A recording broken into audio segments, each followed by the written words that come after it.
Yes, he can. Snaps him up and plays his favourite shot. The helicopter shot. What a shot! Furthermore.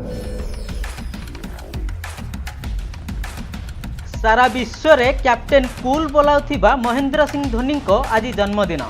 38 वर्ष रे पदार्पण करिसंती एही उदीयमान खेलाड़ी। 1881 मसीहा जुलाई 7 तारिख रे झारखंड रांची सहर रे जन्मग्रहण करथिले।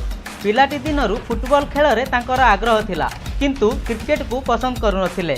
आज सारा विश्व तांको जने दक्ष क्रिकेटर भाबे चिनुची। जातीय दल रे स्थान पाइबा पई बहु संघर्ष करथिले से। जातीय दल रे सफलता पाइबा परे अंतर्जातीय दल पई मनोनीत होइथिले। 2004 मसीहा बांग्लादेश विपक्ष रे भारतीय दल रे स्थान मिलिथिला तांको। प्रथम 2-3 मैच रे विफल होइथिले एवं तापरे एभली खेल खेलिथिले कि आज पर्यंत समस्ते तांको खेल को झुरी हेउछंती। पुणी तांको हेलिकॉप्टर शॉट को सौरभ गांगुली, राहुल द्रविड़ एवं अनिल कुंबलेंको भली अभिज्ञ अधिनायकों टीम रे स्थान पाइथिले धोनी।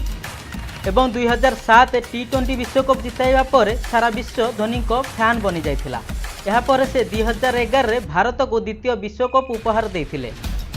भारत तरफरु 90टी टेस्ट मैच, 349टी एकदिवसीय मैच और 98टी T20 खेली सारी से। आईपीएल रे मध्य धोनी चेन्नई सुपर किंग दलर नेतृत्व नहीं 3टी ट्रॉफी देइछंती। आज तांकर जन्मदिन रे एटीआर न्यूज तरफरु अनेक शुभेच्छा और शुभकामना।